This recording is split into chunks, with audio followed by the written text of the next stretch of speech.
მოგესალმებით, მე ვარ ლანა გელაშვილი, ილიას სახელმწიფო უნივერსიტეტის კერძო ბიზნეს სამართლის პირველი კურსის მაგისტრანტი. დოკუმენტური აკრედიტივი არის ძალიან მნიშვნელოვანი და ხელსაყრელი ინსტიტუტი საერთაშორისო ტრანზაქციებისთვის. ხშირ შემთხვევაში მყიდველი და გამყიდველი არ იცნობენ ერთმანეთს, რაც ზრდის რისკებს ორივე მხარისთვის. სწორედ ასეთი სირთულეების მოგვარებას ემსახურება დოკუმენტური აკრედიტივი. მიმდინარე ლექციის ფარგლებში მიმოვიხილავ დოკუმენტური აკრედიტივის მხარეებს, დავახასიათებ ანგარიშწორების პროცედურებს და მასთან დაკავშირებულ რამდენიმე პრობლემურ საკითხს.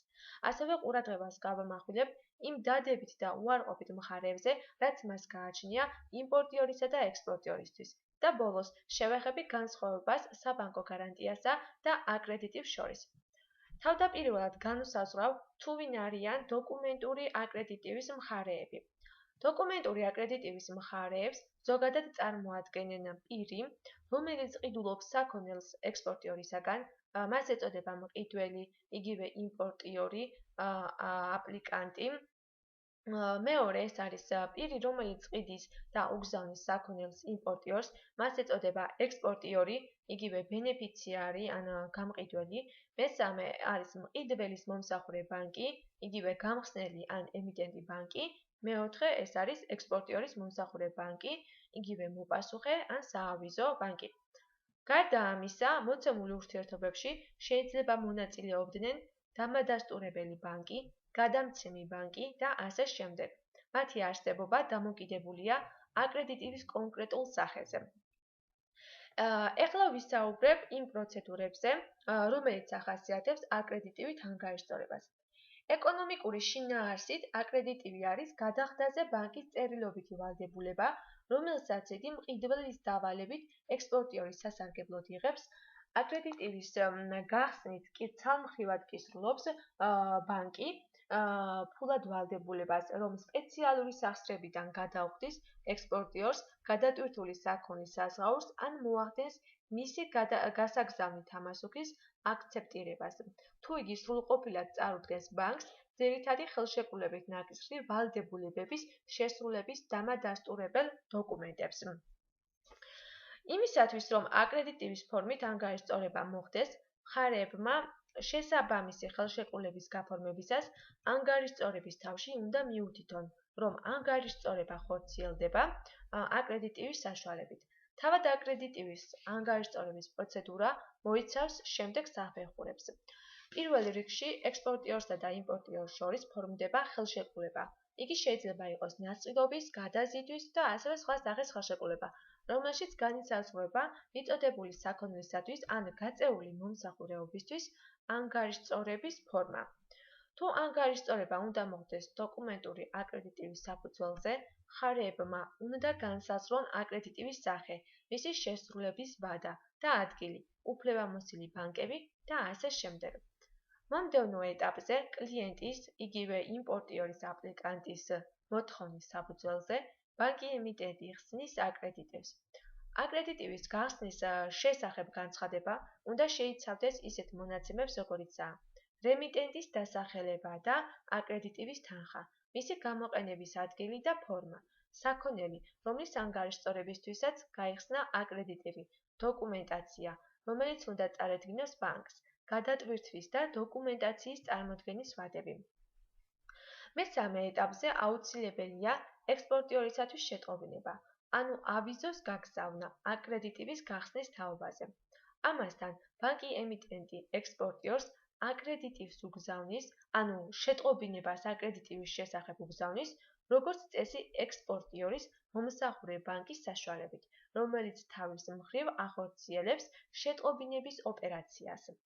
გარდა ამისა, საავიზო ბანკი ექსპორტიორს უგზავნის აკრედიტივის პირობების ასლს. ამ პროცედურის შემდეგ ავიზოს გამცემი ბანკი იღებს ასევე ავიზოს თავის ეგზემპლარს, რადგან იგი უფლებამოსილია მიიღოს ექსპორტიორისაგან აკრედიტივით გათვალისწინებული დოკუმენტები და განახორციელოს მათი შემოწმება. თუ იგი განისაზღვრება შემსრულებელ ბანკად, მაშინ ბუნებრივია გადახდასაც იგი განახორციელებს. აკრედიტივის მიღების შემდეგ ექსპორტიორი ამოწმებს მის შესაბამისობას იმპორტიორთან დადებულ კონტრაქტში შეთანხმებულ აკრედიტივის პირობებთან. თუ შეუსაბამობა არ გამოვლინდა, იგი იწყებს ვალდებულებების შესრულებას, მაგალითად ტვირთის დატვირთვას, მის გაგზავნას და ასე შემდეგ. ხოლო იმ შემთხვევაში, თუ წარმოდგენილ დოკუმენტებში შეუსაბამობა იქნა დაფიქსირებული, მაშინ ექსპორტიორი უკავშირდება იმპორტიორს და კეთდება შესაბამისი დამატებების ან ცვლილებების განხორციელება, ან მოხდება წარდგენილი დოკუმენტური აკრედიტივის კორექტირება და მხოლოდ ამის შემდეგ დაიწყებს თავისი ვალდებულებების შესრულებას ექსპორტიორი. შემდეგ ეტაპზე, საქონლის სატრანსპორტო კომპანიაში გაგზავნის შემდეგ, ექსპორტიორი გადამზიდავისაგან იღებს შესაბამის სატრანსპორტო დოკუმენტებს. მომდევნო ეტაპზე, მხარეთა შორის გაფორმებული ძირითადი ხელშეკრულების პირობების შესაბამისად, ექსპორტიორი აღნიშნულ სატრანსპორტო დოკუმენტებს წარუდგენს საავიზო ბანკს. საავიზო ბანკი დეტალურად ამოწმებს წარმოდგენილი დოკუმენტების ისწორეს და თუ ძირითადი ხელშეკრულებით სხვა რამ არ არის გათვალისწინებული, იგი ვალდებულია ექსპორტიორს გადაუხადოს აკრედიტივში მითითებული თანხა. შემდეგ ეტაპზე, საავიზო ბანკი სატრანსპორტო დოკუმენტაციას გადასცემს ემიტენტ ბანკს. ემიტენტი ბანკი ამოწმებს საავიზო ბანკიდან მიღებულ სატრანსპორტო დოკუმენტაციას და დადებითი შედეგის შემთხვევაში გადაურიცხავს საავიზო ბანკს აკრედიტივის თანხას.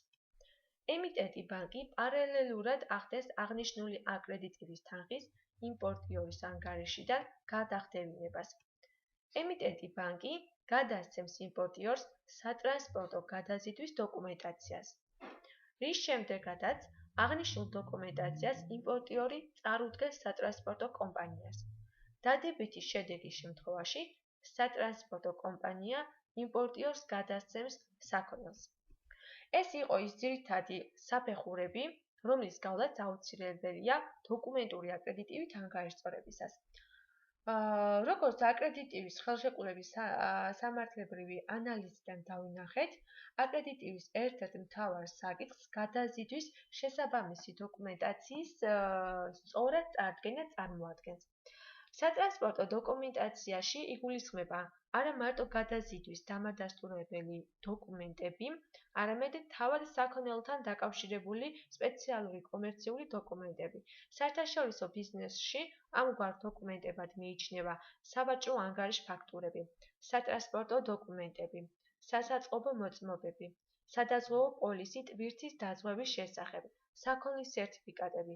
ეს შეიძლება იყოს წარმოშობის სერტიფიკატი, ხარისხის, ზომის, წონის, კონტროლის სერტიფიკატი და ასე შემდეგ. სხვა დოკუმენტაცია. სხვა დოკუმენტაციაში შეიძლება მოიაზრებოდეს საბაჟო ფაქტურები, დეკლარაციები და ასე შემდეგ.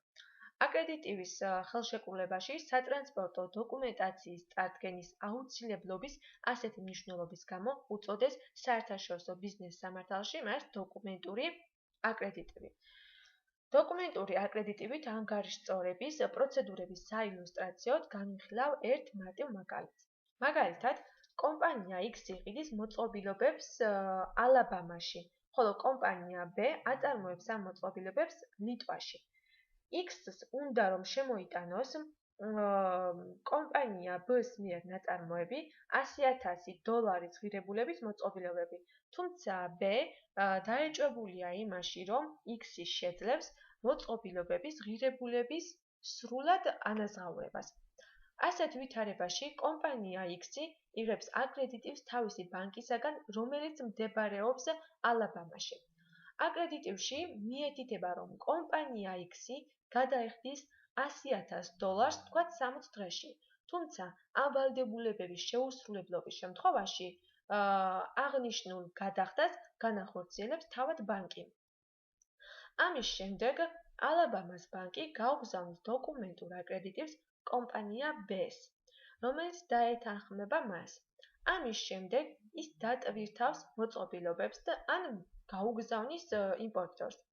ტვირთის გასვლის შემდეგ კომპანია B ან B-ს ბანკი მოითხოვს თავის $100,000 ალაბამას ბანკისაგან შესაბამისი დოკუმენტაციის წარდგენის საფუძველზე. მიუხედავად იმისა, რომ დოკუმენტური აკრედიტივი უპირატეს მდგომარეობაში აყენებს გამყიდველს, ის იცავს მყიდველსაც.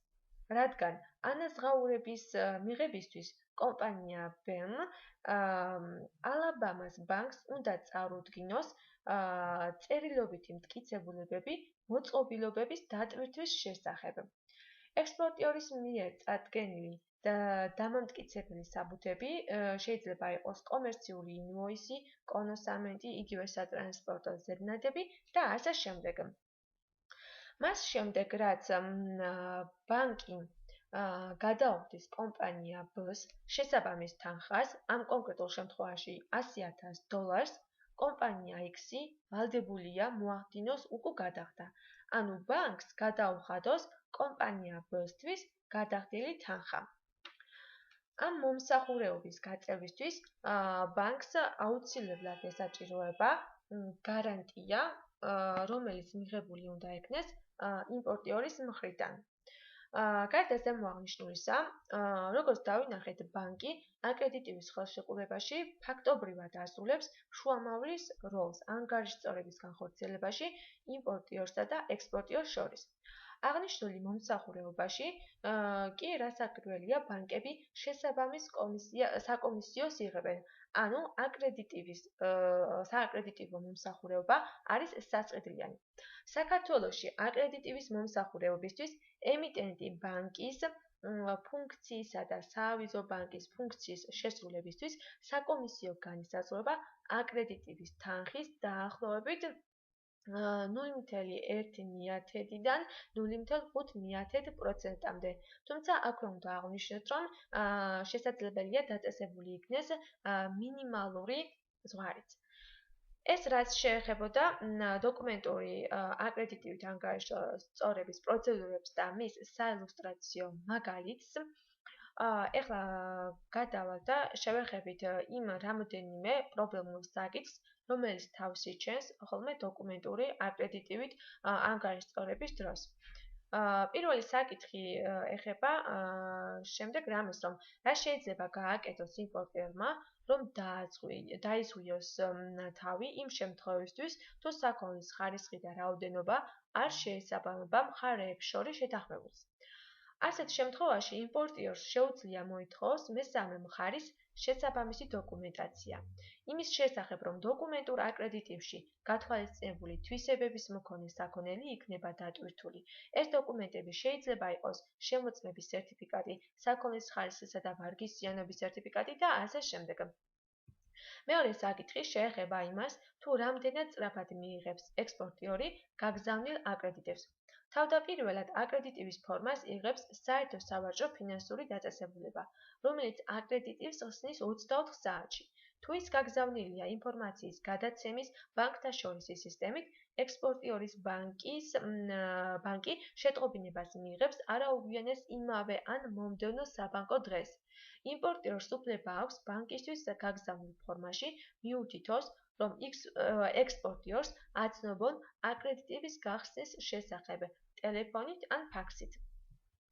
თუ აკრედიტივით გათვალისწინებული საქონლის ხარისხი და რაოდენობა არ შეესაბამება რეალურად მიღებული საქონლის თვისებებს, იმპორტიორს შეუძლია მიმართოს საერთაშორისო სავაჭრო პალატას ან პირდაპირ სასამართლოს. აქვე აღვნიშნავ, რომ ბანკი ამოწმებს მხოლოდ დოკუმენტაციას და არა საქონელს. რა ხდება მაშინ, როდესაც იმპორტიორი საზღვაო ტვირთით ჩამოდის უფრო ადრე, ვიდრე დოკუმენტაცია? ამ შემთხვევაში იმპორტიორს აქვს ორი არჩევანი. პირველი ის, რომ დაელოდოს ტვირთის დოკუმენტების ჩამოსვლას, თუმცა ეს წარმოშობს გარკვეული ხარჯების გადახდის ვალდებულებას ტვირთის ვადაზე მეტხანს შენახვის გამო.